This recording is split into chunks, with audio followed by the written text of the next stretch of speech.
किशनगढ़ नाम के एक गांव में धीरज के साथ हुई। घर में आकांक्षा के सास ससुर और एक ननद थी जिसका नाम था रुचि।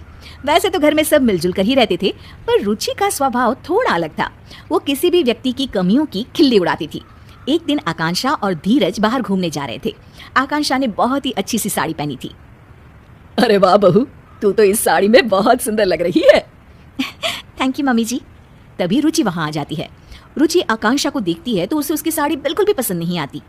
आय हाय भाभी, ये कैसे साड़ी पहनकर जा रही हो आप? बिल्कुल भी अच्छी नहीं लग रही। लाल साड़ी में एकदम टमाटर लग रही हो।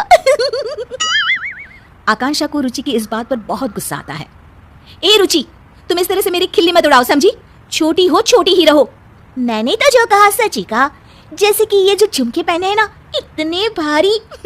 ध्यान रखना भाभी, कहीं कान ही ना कट जाए। आकांक्षा ये बात सुनकर और भी गुस्सा हो जाती है। धीरज बात संभालने की कोशिश करता है। चलो आकांक्षा, फिल्म के लिए लेट हो रहा है। मुझे नहीं जाना कोई फिल्म देखने। आकांक्षा नाराज होकर अपने कमरे में चली जाती है। उसके जाने के बाद सब रुचि को डांटते हैं। रुचि, तुम्हें बिल्कुल भी तमीज नहीं है कि किससे क्या बात करनी चाहिए। बस हर किसी का मजाक उड़ाती रहती हो।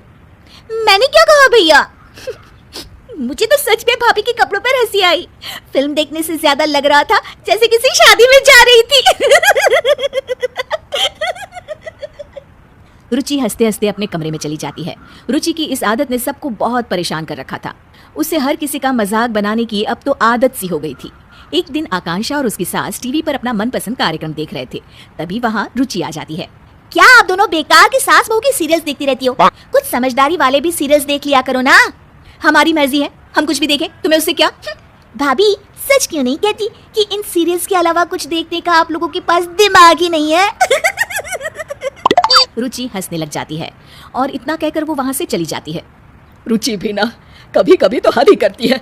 पता नहीं अपने आप को क्या समझती है। कोई बात नहीं मम्मी जी, कल इसकी सहेलियां आ रही है ना, उनके सामने ये बहुत समझदार बनती है। अच्छा सबक सिखाएंगे इसको। तुम सही कह रही हो बहू, सबक तो इसे सिखाना ही होगा। अगले दिन रुचि की कॉलेज की सहेलियां उसके घर आती है। उनके सामने रुचि बहुत ही अच्छे तरीके से बर्ताव कर रही होती है। मैंने प्रेमचंद की नॉवेल पढ़े हैं। कोमल, गरीबी के ऊपर उन्होंने काफी अच्छी कहानियां लिखी है। तुम्हें तो साहित्य कला की काफी जानकारी है रुचि। कल हमारे कॉलेज में साहित्य पर एक वर्कशॉप होने वाला है, तुम चलोगी ना? बिल्कुल चलूंगी कोमल। अरे राधिका, तुम तो कुछ ले ही नहीं रही हो। रुको, मैं तुम्हारे लिए कोल्ड ड्रिंक लेकर आती हूँ। अरे नहीं, मैं खुद ले लूंगी। अरे मैं ले आती हूँ ना, तुम यहीं रुको।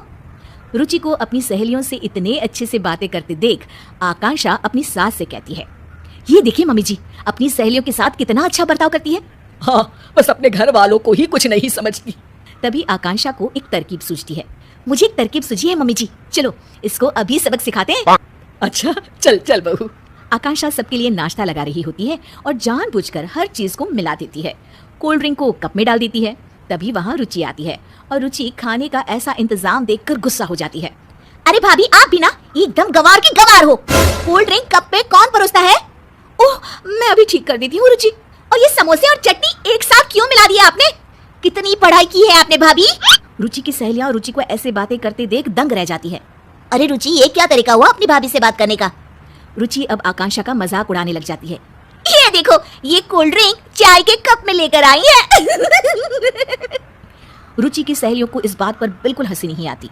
रुचि, हम तुम्हें बहुत अच्छी लड़की समझते थे, पर तुम ऐसी होगी हमने तो कभी सोचा भी नहीं था। हाँ, बातें तो इतनी ज्ञानों वाली करती है और अपने बड़ों से कैसे बात करती है, इसमें तो तमीज ही नहीं है।